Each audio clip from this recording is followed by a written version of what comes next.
Hello friends, welcome back to the studio. I've got another review video in store for this one. As you can tell by the title, it is the new xTool, well, new to me, xTool S1 20 watt diode laser. Okay, so full disclosure, xTool sent me this machine for free in exchange for 3 videos. So you're going to be seeing those videos come up in the next couple weeks, but there were no conditions on what I say. They didn't stipulate anything like that. So I'm going to talk about it, tell you why I like it, maybe why I don't like it. Also, I do get a commission from any affiliate sales from the links below. So if you do end up buying anything from xTool with that link, I get a very small percentage, just like the Amazon stuff whenever I link that. All of that helps me run this channel. So if you do use those links below, I greatly appreciate it. So I've had about a week with the machine so far. I haven't done any actual jobs on it yet, just done the testing. But even from that testing, I can see how this machine is a significant upgrade from the D1 Pro.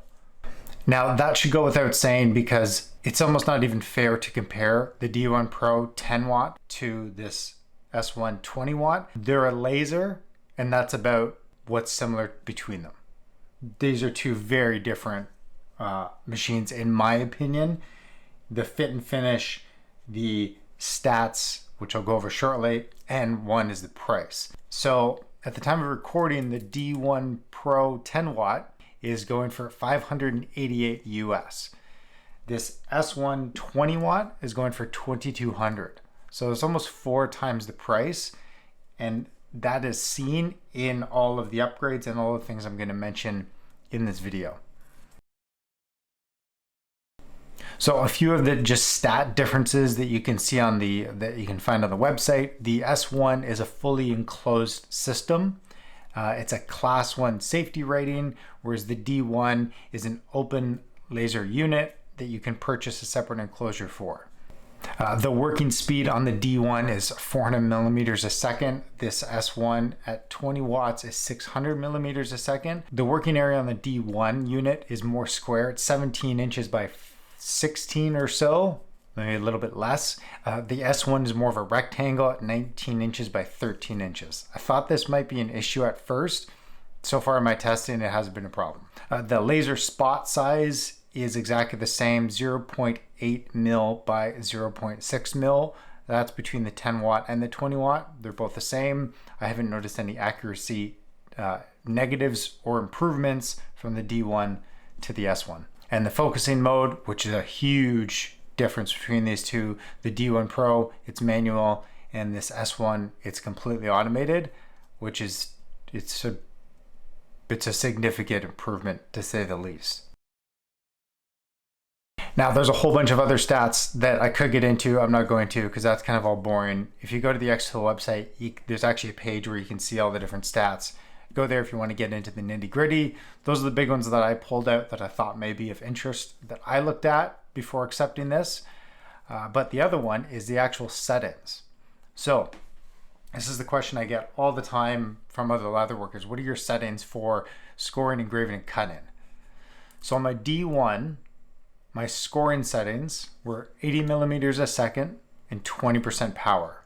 So this is at a 10 watt laser. My engraving settings were 300 millimeters a second at 100% power, and cutting was 12 millimeters a second and 100% power. For my testing on the S1, my scoring is 300 millimeters a second at 20% power. Engraving is 600 millimeters a second at 30% power, and my cutting is 25 millimeters a second at 100% power. So the extra speed is really noticeable in my testing so far. It's going to save me probably half the amount of time that it would normally take me to do most of the scoring, engraving, and cutting. So the autofocusing system is a significant upgrade if you use it a lot. I actually didn't have to focus a lot because the leather I'm using is mostly the same thickness. So I found once I set it, I kind of didn't have to adjust it for 90% of what I was doing. But when I did have to set it, the manual focus of the D1 is just a pain in the butt. You have to flip down the little arm, undo the thumb screw, adjust it manually so it's just touching your piece. And then if it touches the piece, it can actually mark the leather, and then it leaves a mark, and then it's just a pain in the butt. So the S1, it's all done through the Creative Space software. So it's a button you press. I'm going to get into the Creative Space software in the next video or the third video, depending on the timing, and go into detail about how I use the software, especially with the new 2.0 beta version, which is a significant upgrade from the regular version that they have now. So the autofocus is done in the system with the S1. You click measure, it drops down the little marker that just touches the leather, goes over, resets itself. Each time before you run a job, you do the autofocus and you know you're going to get the optimal distance for the laser to perform as best as it can. This is a huge improvement, and if you're dealing with leathers that are of varying thickness, then the autofocus system is going to be a significant benefit over the D1. So the positioning system, this is one of the biggest improvements that I've noticed just from a week of testing. The multi-point positioning system that they have for the S1 is significantly more efficient and more accurate than doing it manually on the D1. So with the system, again, it's controlled in the Creative Space software. So you go in, select your positioning, select your shape. There's a rectangle, circle, triangle, multi-point system. So with the system, what you can do is measure out or outline odd shapes of leather. So regardless of the shape, you use this multi-point system to touch each of the different points. The software connects all the dots and displays that shape on the Creative Space software, which means you can then go ahead and position all of your different pieces within that area and know that it's going to fit exactly. What I would do with the D1 is print out all of my different pieces that I need for a wallet, lay them out on my piece of leather, and then manually position those in the software in that same orientation, trace it to make sure it would fit, and then basically cross my fingers hoping that I've got it accurate. Now, some people say that's where a camera is of a benefit, which the S1 does not have a camera. I don't think a camera would help here, because one thing about those cameras in these machines is that they're extremely wide. They have to be an extremely wide angle lens in order to cover the whole bed being so close to it.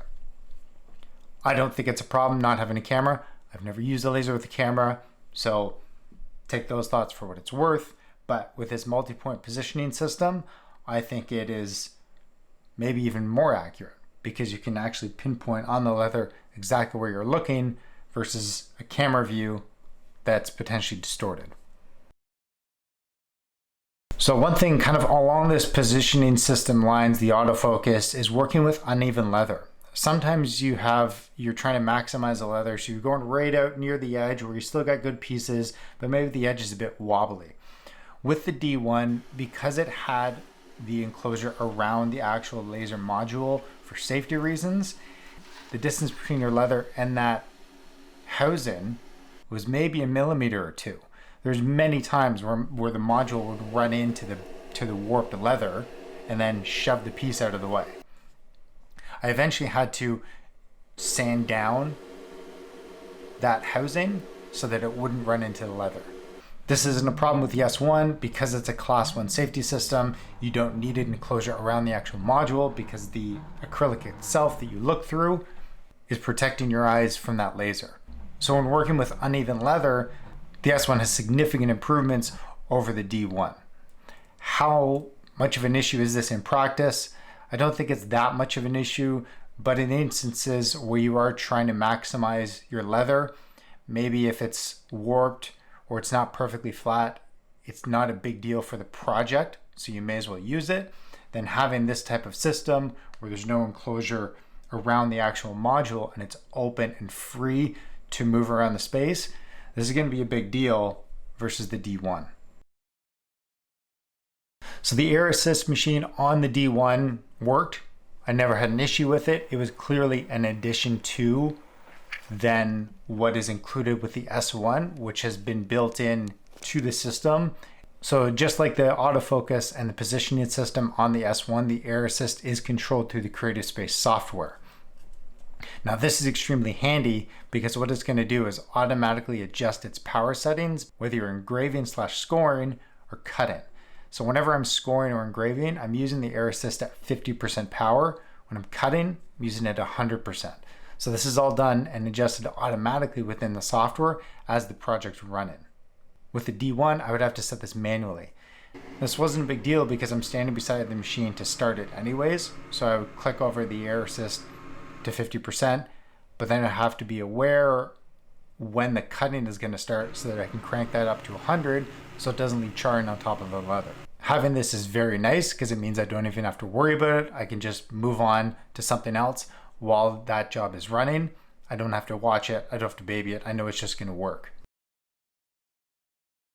So I briefly mentioned a few of those safety features. The S1 is a class 1 rated machine, which means your eyes are completely protected from the laser from the enclosure itself.